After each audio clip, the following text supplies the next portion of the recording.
Hi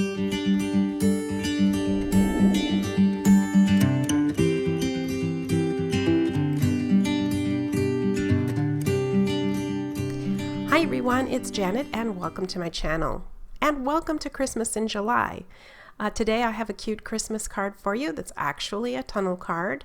And I'm going to show you how I put this together. But I'm going to warn you that I put this together incorrectly because I intended the windows that are now at the bottom to actually be at the top like this.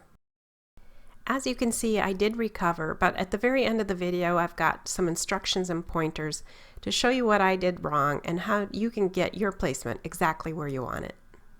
So again, that'll be at the end of my video. So these are the images I'm going to work with today. I stamped these on Bristol vellum paper and I've used my Tombow markers with a colorless blender. The set is from Art Impressions. It's called Christmas Bee Set and it has the queen bee and all kinds of other cute little bee images. In this case I used the set's illustration to help me decide how to color these with my Tombow markers. To make the tunnel card I'm using a value pack from PhotoPlay. It includes the pieces pretty much ready cut except for the windows that you want to put in your card.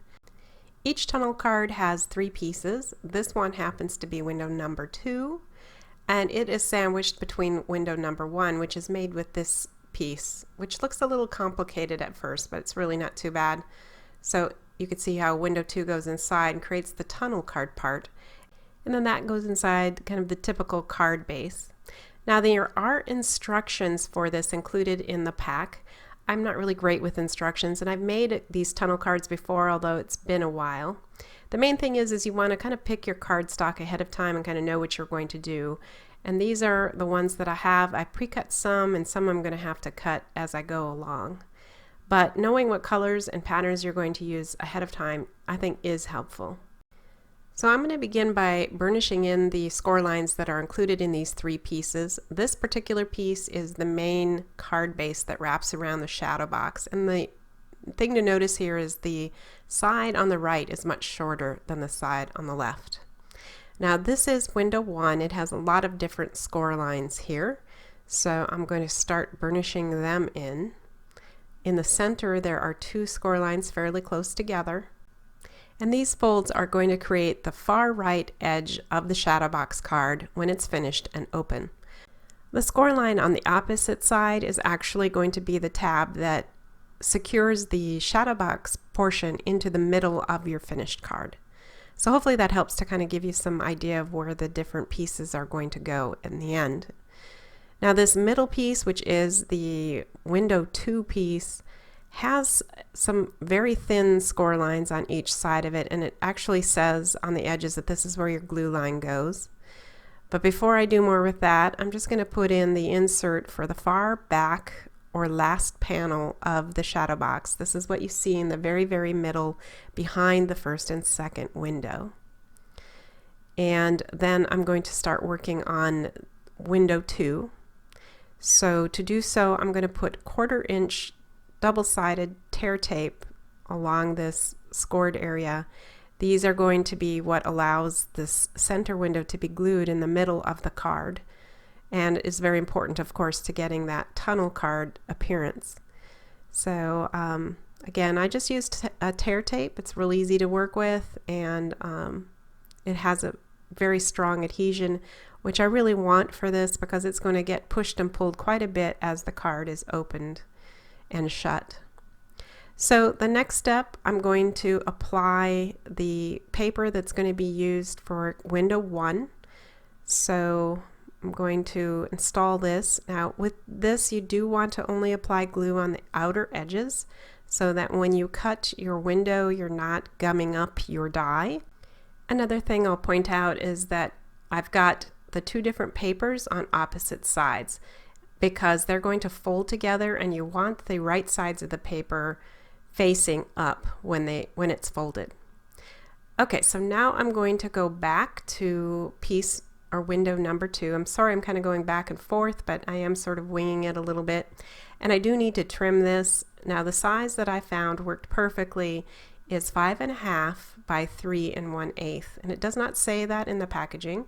So just be aware of that. This is another note that I made to put in my pack, and that will save me a little time when I make my next one, because I surely won't remember that detail. And that measurement will work for the tunnel card inserts. The front of the card is standard A2, so no concern there, that's typical. Off camera, I placed glue around the edges of this and installed it on top of window number 2. So next I'm going to use the hexagon stitched die from Art Impressions, and I'm going to secure it in place with a couple pieces of washi tape, and I'm going to run that through my die cutter, and that is going to put the window in for me there.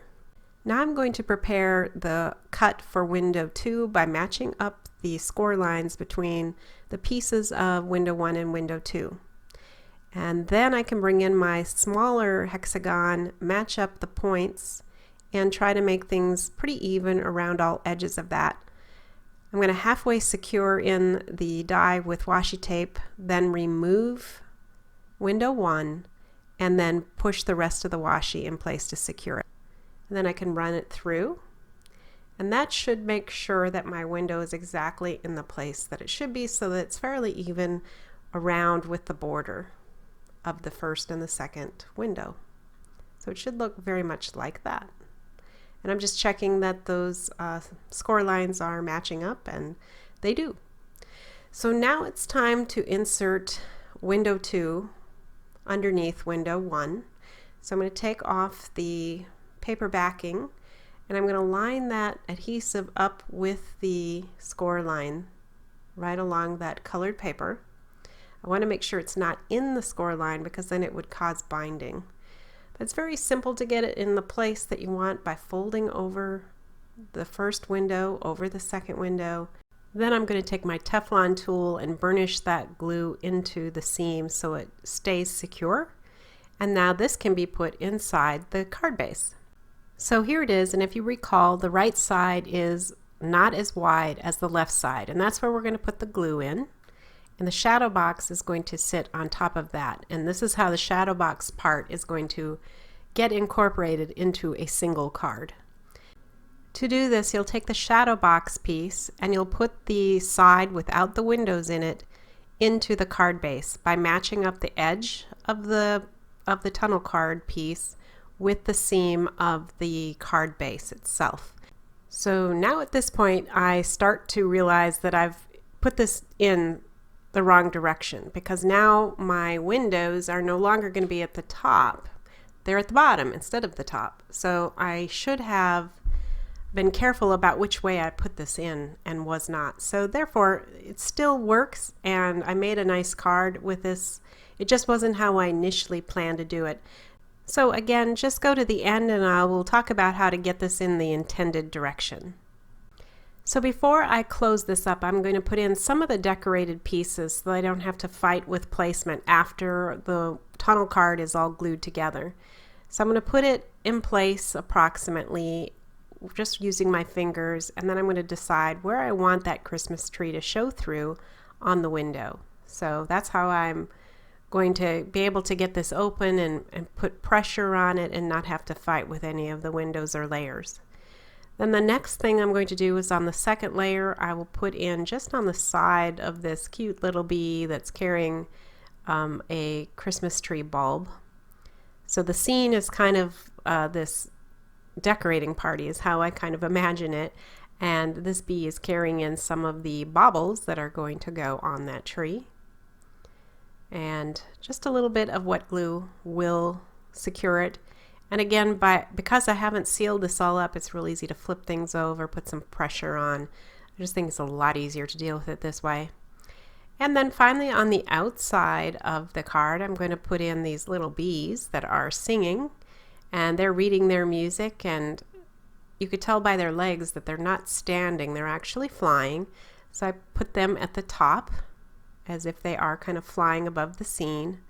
And then the last thing is this garland of bees, which I thought was pretty cute. And we're going to put them and hang them at the top of the card. There is a little bit of overhang when I put this on the right side. It's like a little bit of overhang from the image of the cord. So I'm just going to trim that off real quick with my scissors. Or at least I tried to trim it quickly. I finally did get it there.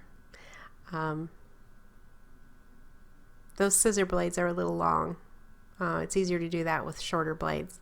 But in any case, I did get it all done. So now I'm going to secure the shadow box pieces together. And you do that by peeling off that backer paper.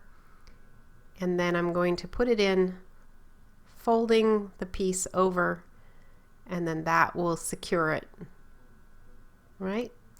And then I'm going to use wet glue. Now, you could use tear tape again. I just wanted to have the glue in this case so I had some time to move things around and make sure I had it in the right place.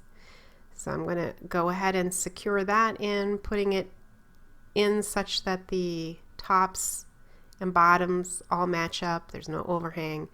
And then fold that shut, making sure that everything collapses nicely. And that's where having that wet glue in that last step helps a little too, because it gives you the wiggle room you need so that you can close it nicely. Now I'm going to start working on the front of the card because the hard work is done now. This is the flag double stitch die set from Art Impressions. I cut out this double-ended flag and I'm putting on "Oh Christmas Bee, Oh Christmas Bee." This is going to be my sentiment for the card. I'm using Tuxedo black ink from Memento for this, and I only needed to stamp it once. It made a great impression. So there's the benefit of using quality products. I'm going to bring in all the pieces I'm going to use for the card front. This is stacked rectangles that I'm going to use for my focal point, and I'm going to put the queen bee on there. She's a little bit bigger than this, which is done on purpose. It just gives it a little more interest if she hangs over the edges here and there rather than it fitting perfectly. And I'll just secure her with some wet glue. Now you could put her on double-sided foam tape if you wanted to give it more dimension, or you could put her on flat like this and then put foam tape underneath this set of rectangles. But the card gets kind of chunky because it's got thick cardstock and then you put cardstock on top of it. So I thought I would leave it flat. It has plenty of dimension anyway with the way that I've colored it. She doesn't look flat. So I'm happy to leave it without a lot of dimension on the front. To give the flag a little more emphasis, I'm also attaching the beehive from it, and I'll have it as if it's sort of hanging from the top of the card. And obviously I'm going to have to trim my tag a little bit because it's too long for this, but I did want the flag on the one end, so I'm just going to put it on with the other flag end hanging over, and then I'll trim it. I started hanging it pretty high and then realized I needed to bring it down a little bit, so I did that. And then I'm going to flip it over and I will trim off that flag piece. So then everything is even and ready to go on top of my card base. I thought there was a bit too much of a gap between the flag and the rectangles, so I decided to add a few strands of twine in yellow and white. I'm going to wrap this around 3 times and then just do a simple knot. And that fills up that space nicely, provides a little more interest and texture. So I think that it's a good addition to this card front. I skipped ahead a little bit just to save some time, and this is showing where I just trimmed off the ends of the twine and have it ready now to put on my card base. Before I do that though, I'm going to add an A2 size panel to the front of this card. I have this designer paper that looks like tree branches with lights in it, so I'm going to cover the front of this by using wet glue and putting some in the center there on the edges as well. And I'll place this on top.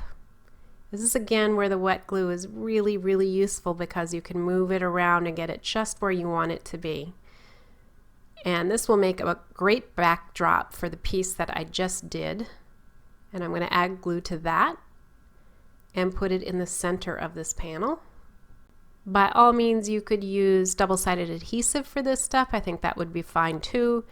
Again, I sort of default to the wet glue just because it gives me more time to make sure that everything is even and straight, because I tend to not be great at that right off the bat. I have to wiggle it around a bit. I'm also going to put a piece of this paper inside so that when you open it up you don't have that stark white panel on the left side of it. And I just put that in. It's not quite as wide as the other pieces are. So I've got a bit of a border showing on the left and right side, but I don't mind that. And the piece was already cut. It was in my stash of regular paper. And then I have another piece that I'm going to trim a little bit off of so that I can line the side of this card. And here you can see how it looks. Now let's talk about the mistake I made. Even though I'm very happy with this, obviously the window is not where I intended it to be. So I'm bringing in 3 additional pieces, and hopefully we'll do a better job at explaining how to get the windows in the intended place. The first rule of thumb is don't put your printed or your pattern cardstock on the same side of the window 1 piece. And I think the most important thing is that middle seam where the 2 score lines are close together. That is going to be the far right side of your card when it's finished. So if you put paper in here, for example, this is going to represent the very, very back of your tunnel. And then that piece is going to go into the card base. So again, as long as that middle folded section with the 2 score lines close together is to your right, then you're golden. So again, I think that's the main thing. Now here is window 2. Let's pretend we have that in there. You're going to see that paper through window 1, and then through the hole in window 2 you'll see that back paper again representing the back of the tunnel card. Follow those 2 rules and you'll have your window perfectly placed every time. So thank you for joining me today. I hope you liked seeing how I put this tunnel card together. If you did, please give me a thumbs up, leave me a comment, and be sure to subscribe if you haven't already. That way you'll get a notice of my next video. And speaking of that, here are some more videos you might like to watch if you like this one. Have a great day, and I'll be back soon with another video. Bye!